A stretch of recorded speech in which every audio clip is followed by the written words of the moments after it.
Assalamualaikum everyone. In the last video we discussed about the anatomy of pharynx and nasopharynx. अब आगे pharynx की further जो divisions होती हैं ओरो एंड हाइपोफेरिंक्स उनको हम बाद में डिस्कस करेंगे। अभी हम नेजोफेरिंक्स की further डिटेल्स और उसकी जो डिजीज़ हैं उसको देख लेते हैं।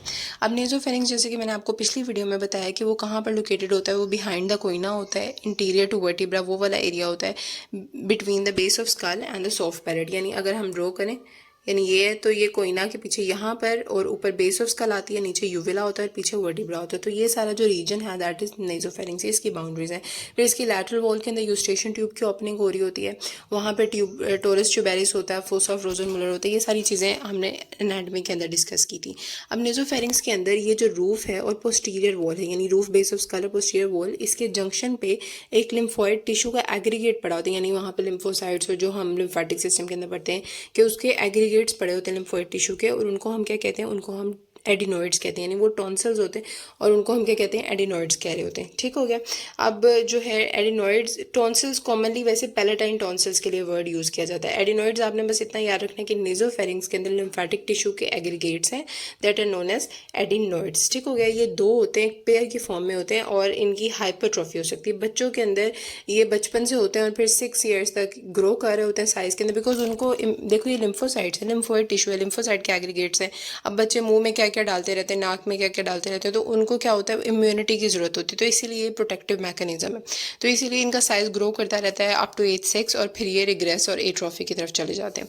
तो ये बात है। और एडिनोइड की हाइपरट्रॉफी होना बहुत कॉमन है। कुछ तो फिजियोलॉजिकल भी कुछ लोगों के अंदर टेंडेंसी होती है कि उनका एडिनोइड ज़्यादा बड़े हो।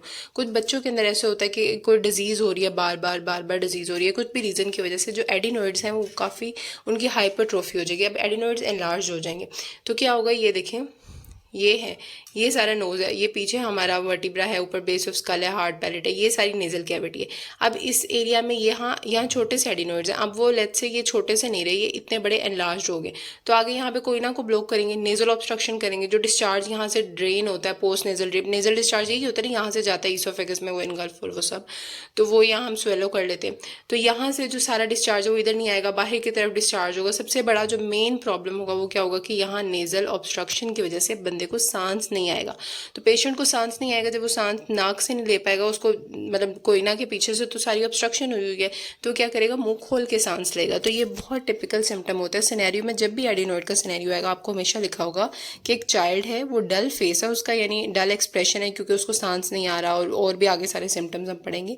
डल एक्सप्रेशन है और उसके बाद माउथ ब्रीदर है। तो अगर सिनेरियो के अंदर ये वर्ड आ गया कि वो माउथ ब्रीदर है, और most of the times bilateral hearing loss भी साथ साथ हो रहा होता है, क्योंकि देखिए यहाँ एडिनोइड्स है ना, तो ये एडिनोइड्स एनलार्ज हो गए तो लैटरल वॉल को भी कंप्रेस करेंगे। वहाँ क्या पड़ी होती है, यूस्टेशन ट्यूब, तो यूस्टेशन ट्यूब भी ब्लॉक हो जाएगी। तो जब यूस्टेशन ट्यूब इधर से ब्लॉक होगी, उधर से मिडल एयर में प्रेशर आएगा, तो ये basically otitis media with effusion, ये वाली चीज़ हो जाएगी। ये एयर जब करेंगे तो उसमें इंशाल्लाह आपको बताऊंगी, लेकिन अभी के लिए आप जो मेन बात आपने अभी एक सिनेरियो के हिसाब से अगर मैं आपको बताऊँ तो आपने क्या याद रखना है, एडिनोइड हाइपरट्रॉफी का जब भी सिनेरियो आएगा उसके अंदर स्पेसिफिक कीवर्ड्स क्या लिखे होंगे, child with a dull look. और ये सिर्फ सिनेरियो के नहीं है, क्लिनिकली भी आप जब एडिनोइड्स का पेशेंट देखेंगे तो वो इसी तरह का होता है कि माउथ ब्रीदर होता है। सबसे पहले माउथ ब्रीदिंग का रहा होगा, पहला पॉइंट। दूसरा पॉइंट बायलैटरल हेयरिंग लॉस होगा।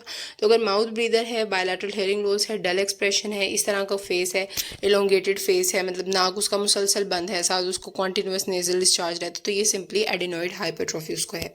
तो एडिनोइड्स हम उसको ट्रीट करेंगे या निकाल देंगे। तो ये देखें, ये पिक्चर बुक में भी है और इसके अंदर बच्चे का मुंह काफ़ी इलोंगेटेड है और इसके माउथ ब्रीदर है। सबसे बात आपने ये देख लेनी, माउथ ब्रीदर है। आप रियल लाइफ में बच्चा देखेंगे तो काफ़ी डल बैठा होगा और उसका डिस्चार्ज भी होगा, माउथ ब्रीदर होगा। तो ये सारी बातों से आपको पता लग जाएगा कि अच्छा इसको तो एडिनोइड्स हाइपरट्रॉफी।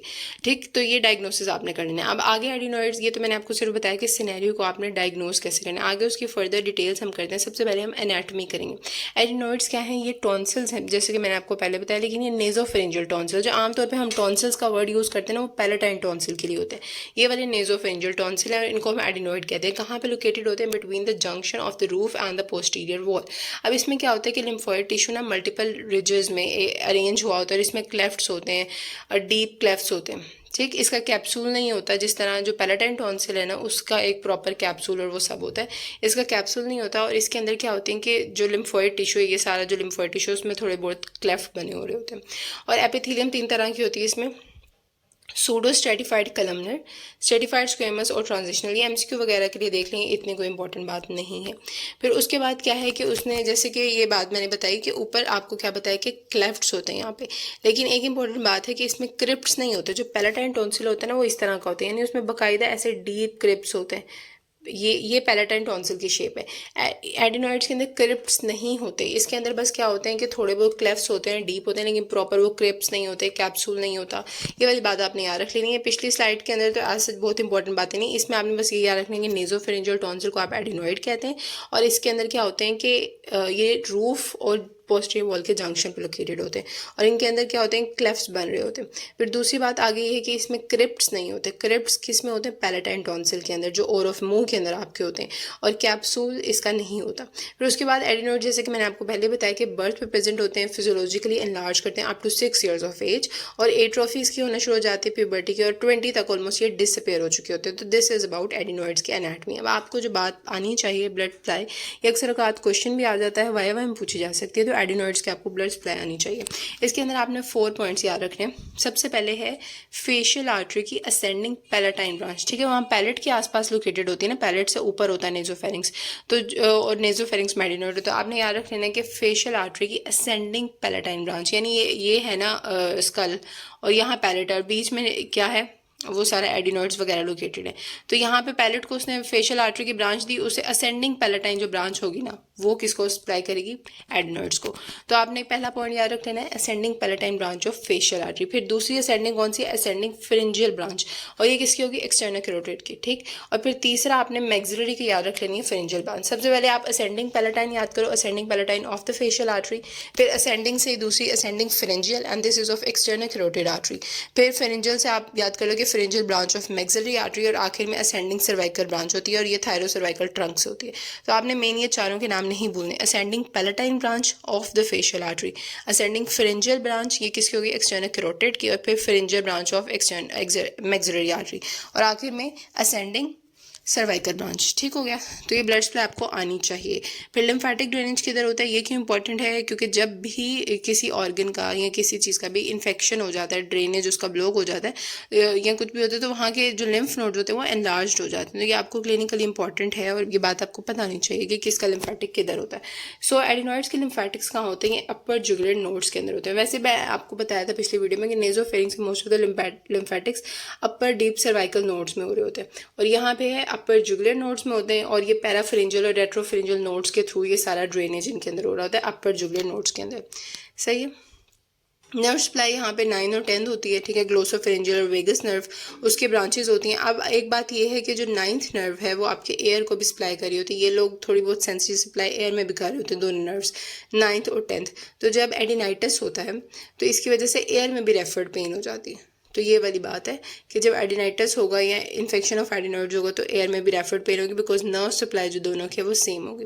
अभी तक हमने जो बात की, पहले मैंने आपको सिनेरियो को बताया कि आप कैसे डायग्नोस करेंगे। चाइल्ड होगा, डल फेस के साथ होगा, माउथ ब्रीदर होगा, बायलैटरल हेयरिंग लॉस, ये बात है, bilateral slowly progressive hearing loss होगा, तो हमने एडिनॉइड्स को डायग्नोस कर दें। फिर हमने थोड़ी सी एनाटमी वाली बातें कर ली कि एनाटमी उसकी कैसी है कि उसमें क्लेफ्ट्स होते हैं, नेजोफेरेंजियल टॉन्सिल होता है, पोस्टीरियर वॉल और रूफ के जंक्शन पर लोकेटेड होता है, कैप्सूल नहीं होता, क्रिप्ट्स नहीं होती, और 6 साल की उम्र तक ग्रो करता है, फिर ये एट्रोफी की तरफ जाता है। फिर ब्लड सप्लाई आपको आनी चाहिए, ascending palatine branch of facial artery, ascending pharyngeal branch of external carotid, pharyngeal branch of maxillary artery, and आखिर में क्या है, असेंडिंग सर्वाइकल ब्रांच। बस ये 4, ये बहुत ईजी है, एक दफ़ा आप वीडियो को रोक के रिपीट करें, रिवाइज करें तो ये आपको याद हो जाए। लिम्फेटिक्स के अंदर अपर जुगुलर नोड्स के अंदर करेगा, और कुछ तो डायरेक्टली अपर जुगुलर नोड्स के अंदर आएंगे, कुछ थ्रू रेट्रो एंड पैराफेरेंजियल नोड्स आ जाएंगे। फिर नर्व सप्लाई में आपकी क्रेनियल 9 एंड 10, यही मोस्ट ऑफ द फेस की सेंसरी जो सप्लाई है, मतलब फेस एक्सटर्नल तो 5th करती है, बस आप ये कर लेंगे जो अंदर वाले सारे रीजन्स हैं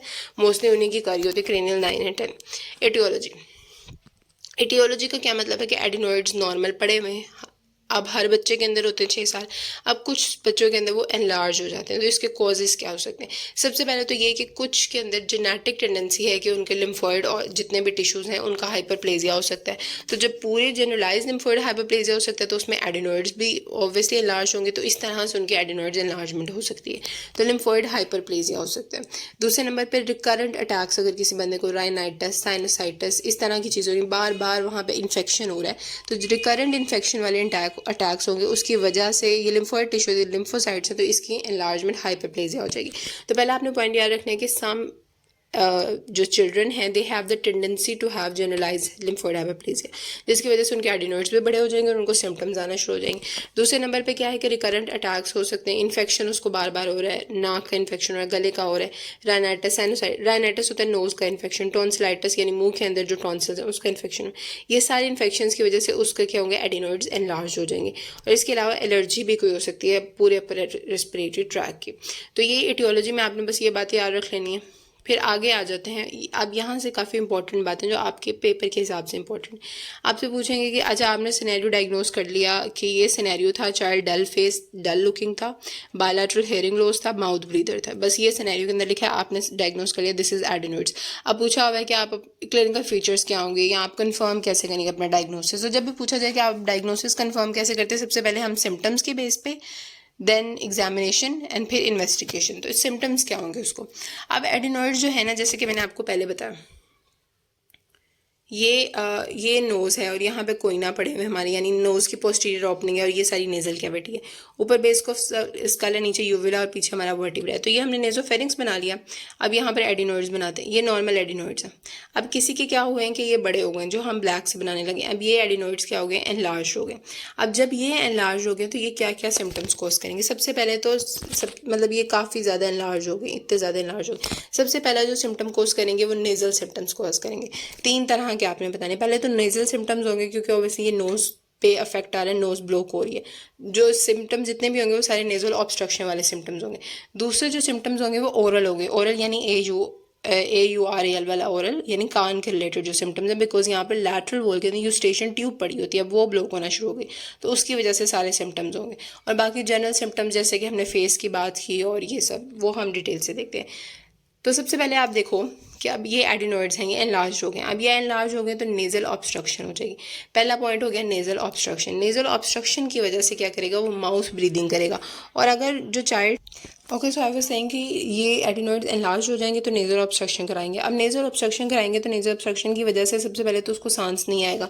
ऑक्सीजन कैसे जाएगी, मतलब जो ऑक्सीजन है सांस ले रहे हैं, यहाँ से हवा एंटर, ठीक है। तो सबसे पहले वो क्या करेगा, माउथ ब्रीदिंग स्टार्ट करेगा। अब लेट्स से बच्चा छोटा सा है, 2-3 साल उसकी एज है, या फिर 1 साल का है, बर्थ पे उसको ये प्रॉब्लम हुई है, तो वो फीडिंग करता है, सकलिंग करता है, मिल्क फीड पर है, तो वो क्या करेगा, वो खाना भी नहीं खा पाएगा, मिल्क फीडिंग नहीं कर पाएगा, सकलिंग नहीं कर पाएगा। अब जिस दौरान वो अपनी मिल्क फीडिंग कर रहा है उस दौरान वो सांस नहीं ले पाएगा।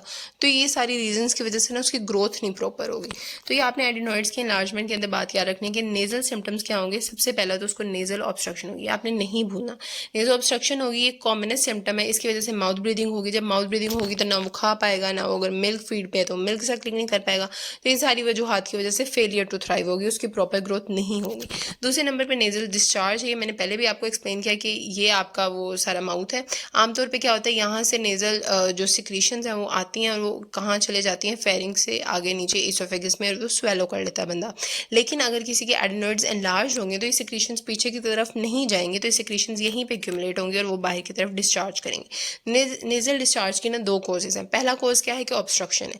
आपने याद रखना है कि जब भी नेजल ऑब्स्ट्रक्शन होगी तो वो जो सारी सिक्रीशंस हैं वो अंदर की तरफ नहीं जा रही, तो वो बाहर आएंगे, तो वो डिस्चार्ज करेंगे। पहला पॉइंट ये। दूसरा पॉइंट ये कि जब एडिनोइड्स एनलार्ज होते हैं, आमतौर पे जैसे हमने एटियोलॉजी में पढ़ा, तो उसका कोज राइनाइटिस होता है, टॉन्सिलाइटिस होता है। तो राइनाइटिस खुद भी डिस्चार्ज करा रहा होता है। राइनाइटिस यानी नोज की इन्फ्लेमेशन जब भी होती है तो वैसे उसमें भी डिस्चार्ज होता है। तो ये सारी चीज़ें लिंक्ड होती हैं। तो नेजल जो सिम्टम्स हैं उनके अंदर जो पहला आपका सिम्टम है वो नेजल ऑब्स्ट्रक्शन, जो लीड करता है माउथ ब्रीदिंग की तरफ। दूसरा आपका सिम्टम है नेजल डिस्चार्ज। नेजल डिस्चार्ज है, उसको वेट बबली नोज है और ये सारी चीज़ें। और फिर उसके बाद तीसरे नंबर है साइनोसाइटिस।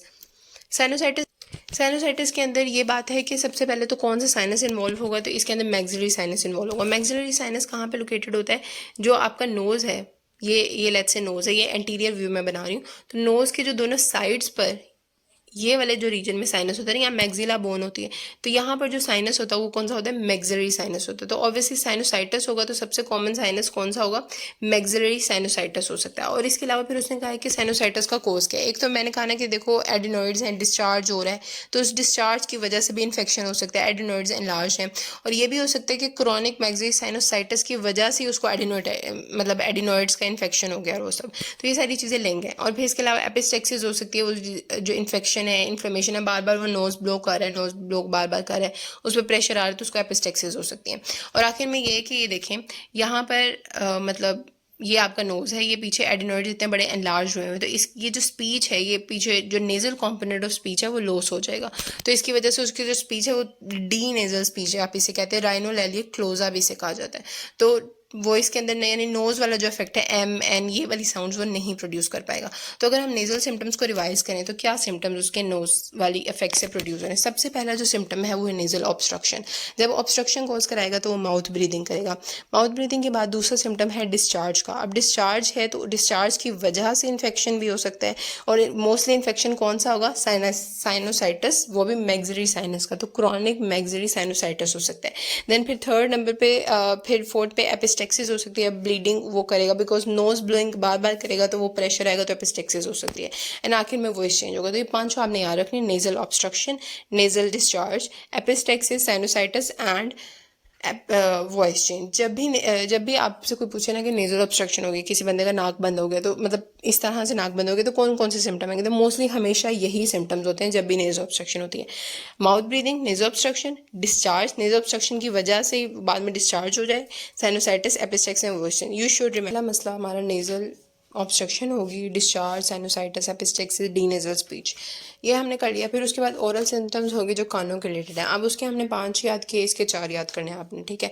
सबसे पहले ये बात आप याद रख लें, जब भी यूस्टेशन ट्यूब ब्लॉक होती है तो मोस्ट ऑफ द टाइम्स मतलब कोई इन्फेक्शन नहीं है, बस यूस्टेशन ट्यूब ब्लॉक हो गई है, तो उसका दूसरा एंड क्या होगा कि मिडल एयर के अंदर फ्लूइड एक्यूमुलेट करना शुरू हो जाएगा। यानी इन्फेक्शन नहीं है, बस ये एक सीरियस फ्लूइड है जो कि स्टीराइल है, कोई बैक्टीरिया नहीं है, बस वो मिडल एयर में एक्यूमुलेट कर रहा है। तो क्या होगा कि अब ये देखें, ये यूस्टेशन ट्यूब के 2 एंड्स होते हैं, एक एंड किधर है नेजोफेरिंक्स में, एक एंड है मिडल एयर में। अब मिडल एयर नॉर्मली क्या करता है, अपने सिक्रीशंस और वो इरेशन वगैरह यहाँ पर ड्रेन करा रहा होता है, लेकिन इस केस में नहीं हो रही, तो मिडल एयर में फ्लूइड एक्यूमुलेट करना शुरू हो जाएगा। इस सिचुएशन को हम क्या कहते हैं, ओटाइटिस मीडिया विद एफ्यूजन, ठीक है। तो एडिनोइड्स के अंदर सबसे मोस्ट कॉमन जो वजह है जो कि हेयरिंग लॉस करा सकती है, that is otitis media with effusion, ठीक हो गया। तो पहला पॉइंट आपने याद रख लेना है कि ट्यूबल ऑब्स्ट्रक्शन है। एडिनोइड मैसेज जब भी होगा, ट्यूबल ऑब्स्ट्रक्शन होगी, हेयरिंग लॉस में थोड़ा मसला होगा, उसको कानों में थोड़ा एयर चेंजेस वगैरह फील होंगे। इसके अलावा अटैक्स हो सकते हैं, otitis media, acute otitis media हो सकता है, क्रॉनिक ओटाइटिस मीडिया हो सकता है। और ओके, तो एयर के इन्फेक्शन, एयर के जो सिम्टम्स हैं उसके अंदर पहला सिम्टम्स आपका आ गया ट्यूबल ऑब्स्ट्रक्शन, पहला सिम्टम हो गया ट्यूबल ऑब्स्ट्रक्शन। दूसरा ये है कि इन्फेक्शन भी हो सकते हैं, या तो otitis media, acute otitis media के रिकरेंट अटैक्स हो रहे हैं, या क्रॉनिक सेपरेटिव ओटाइटिस मीडिया, क्योंकि एक्यूट ओटाइटिस मीडिया उसका ठीक नहीं हो रहा, उसको क्रॉनिक अब हो गया, क्योंकि जब यूस्टेशन ट्यूब ब्लॉक होती है तो सारी चीज़ें हो सकती हैं। फिर लास्ट जो सबसे इंपॉर्टेंट है, जो कि most important cause for hearing loss in case of adenoids वाली चीज़ है, that is otitis media with effusion, ठीक है। ओटाइटिस मीडिया विद एफ्यूजन हो जाएगा। Adenoids form an important cause of otitis media with effusion in children. तो बच्चा है उसको, अब वो कह रहा है कि उसका जो हेयरिंग लॉस है वो आहिस्ता आहिस्ता उसको हेयरिंग लॉस बढ़ता जा रहा है, और ये हेयरिंग लॉस जो है मोस्टली मतलब कंडक्टिव हेयरिंग लॉस है, ये वाला टाइप का हेयरिंग लॉस उसको हो रहा है, और प्रोग्रेसिव इन नेचर है। तो आपके माइंड में पहली जो चीज़ आनी चाहिए वो एडिनोइड्स होनी चाहिए। फिर दूसरी बात ये है कि इसके अंदर जो इंपॉर्टेंट बात है कि एडिनोइड्स का साइज़ कभी बढ़ता है, ठीक है, कभी ठीक भी हो सकता है, यानी ये नहीं कि वो मुसलसल एंड लार्ज स्टेट में ही रहते हैं, मतलब वो बड़ा हुआ थोड़ी देर ठीक हो गया, फिर कोई इन्फेक्शन, कोई मसला हुआ, कोई ट्रिगर आया, एडिनोइड्स फिर से बड़े हो गए। तो ये बात आपने याद रखनी कि जो सिम्टम्स हैं वो इंटरमिटेंट होते हैं। The waxing and वेनिंग size of adenoids cause intermittent Eustachian tube block, जिसकी वजह से फ्लक्चुएटिंग हेयरिंग लॉस होते हैं, यानी बच्चे को 2 दिन से ही सुनाई दे रहा है, 2 दिन उसका हेयरिंग लॉस हो गया। तो इस तरह वाली जो चीज़ है, वैक्सिंग और वेनिंग साइज, यानी एडिनोइड्स कभी बड़े हो रहे हैं कभी छोटे हो रहे हैं, जिसकी वजह से जो हेयरिंग लॉस है वो फ्लक्चुएटिंग है। और उसके अलावा एक तो ये बात हो गई, एडिनोइड्स वाला जो हेयरिंग लॉस होता है वो फ्लक्चुएटिंग होता है। दूसरा ये होता है कि इम्पिडेंस ऑडियोमेट्री जब आप करेंगे तो आपको एयर के अंदर फ्लूइड नजर आ जाएगा। तो जब एयर के अंदर स्टीराइल फ्लूइड होता है मिडल एयर के अंदर, तो उसको हम क्या कहते हैं, ओएमई, ओटाइटिस मीडिया विद एफ्यूजन। इसमें हम सिर्फ मिडल एयर की ही बात क्यों करें, बिकॉज नोज़ के साथ कनेक्शन है ही सिर्फ मिडल एयर का, एक्सटर्नल एयर का कोई नोज़ से कनेक्शन नहीं। मिडल एयर में यूस्टेशन ट्यूब होती है जो ओपन होती है नेजोफेरिंक्स में, तो जब भी नोज़ के सिम्टम्स आ रहे होते हैं तो हमारे एयर वाले सिम्टम्स भी आते हैं, ठीक। तो अभी तक हम तो अभी तक हम एडिनोइड्स के सिम्टम्स की बात करें, और जो एडिनोइड्स के सिम्टम्स अभी तक हम कर चुके हैं वो क्या है, नेजल सिम्टम्स हैं। नेजल सिम्टम के अंदर obstruction, mouth breathing, discharge and all that है। और ओरल सिम्टम्स हैं जो कानों के रिलेटेड हैं, और उसके अंदर ट्यूब ऑब्स्ट्रक्ट हो रही है, ओटाइटिस मीडिया विद एफ्यूजन है। फिर एक्यूट क्रोनिक ओटाइटिस मीडिया भी हो सकता है, और एक्यूट और क्रोनिक दोनों हो सकते हैं। फिर उसके अलावा कुछ जनरल सिम्टम्स हैं जिसमें एडिनोइड फेसेस हैं। एडिनोइड फेसेस का होता है कि उसका एनलार्ज फेस है, डल एक्सप्रेशन है फेस पे उसका, और ये सारी चीज़ें। और जो हार्ड पैलेट है वो इन केसेस में काफ़ी हाईली आर्ज होता है, क्योंकि उसका मुंह हर वक्त खुला हुआ है हार्ड पैलेट को, मतलब उसका हार्ड पैलेट भी काफ़ी ऊपर की तरफ हुआ है। तो काफ़ी एक प्रॉपर सी उसकी ना अपीयरेंस होती है। जब आप बच्चे को देखते हो आपको पता चलता है कि इसमें एडिनोइड्स का ही हो सकता है। बाकी हिस्ट्री से कंफर्म कर लेते हैं। फिर उसके अलावा ऑब्वियसली एक बच्चा है जो मुंह से सांस ले रहा है, उसकी ऑक्सीजन सप्लाई पूरी तो नहीं हो रही ना, तो इसकी वजह से पल्मोनरी हाइपरटेंशन हो सकती है। पल्मोनरी हाइपरटेंशन हो सकती है, वो फर्दर राइट वेंट्रिकुलर की राइट हार्ट फेलियर की तरफ, राइट वेंट्रिकुलर हाइपरट्रोफी की तरफ भी जा सकता है, जिसे आप कोर पल्मोनरी कहते हैं। तो long standing nasal obstruction due to adenoid hypertrophy can cause pulmonary hypertension and cor pulmonary. और दूसरी बात, आखिरी बात जो है जनरल सिम्टम्स के अंदर, वो ये है कि एक बच्चा जो है जिसको मुसलसल नेजल डिस्चार्ज है, ऑब्स्ट्रक्शन है, कभी कभी उसकी नाक बहती रहती है, आवाज़ नहीं सही से आती, तो अपनी स्टडीज़ पे तो फोकस नहीं कर पाएगा ना। तो एप्रोसेक्सिया इसे हम कहते हैं। एप्रोसेक्सिया क्या है कि lack of concentration in studies. ठीक है, तो ये इसके सिम्टम्स यहाँ पे कंप्लीट हो गए। एडिनोइड के सिम्टम्स आपने 3 कैटेगरीज में याद करने। पहले हैं नेजल सिम्टम्स, वो मैंने आपको 5 आपने याद कर लेने, ऑब्स्ट्रक्शन, डिस्चार्ज, साइनोसाइटिस, एपिस्टेक्सिस और डी नेजल स्पीच। फिर एयर की जब हम बात करेंगे तो आपने 4 सिम्टम्स बताने, 5 4 3 ऐसे याद करने। एयर के अंदर कौन से 4 सिम्टम्स हैं? पहले उसकी ट्यूब ऑब्स्ट्रक्ट हो जानी है, ओटाइटिस मीडिया विद एफ्यूजन, ये क्या होगा, फ्लक्चुएटिंग हेयरिंग लॉस होगा, इम्पिडेंस ऑडियोमेट्री पे फ्लूइड नजर आएगा। फिर बाकी एक्यूट और क्रॉनिक ओटाइटिस मीडिया भी हो सकते हैं। जनरल फीचर्स आपने 3 बताने। सबसे पहले एडिनोइड फेसेस हैं, pulmonary hypertension, aprosexia. This is all about the clinical features जो हिस्ट्री के बेसिस पे आप देखते हैं। फिर आगे जो एग्जामिनेशन है और इन्वेस्टिगेशन और ट्रीटमेंट, वो थोड़ा सा रह गया, वो बहुत इंपॉर्टेंट है, वो मैं आपको नेक्स्ट वीडियो में बताती हूँ।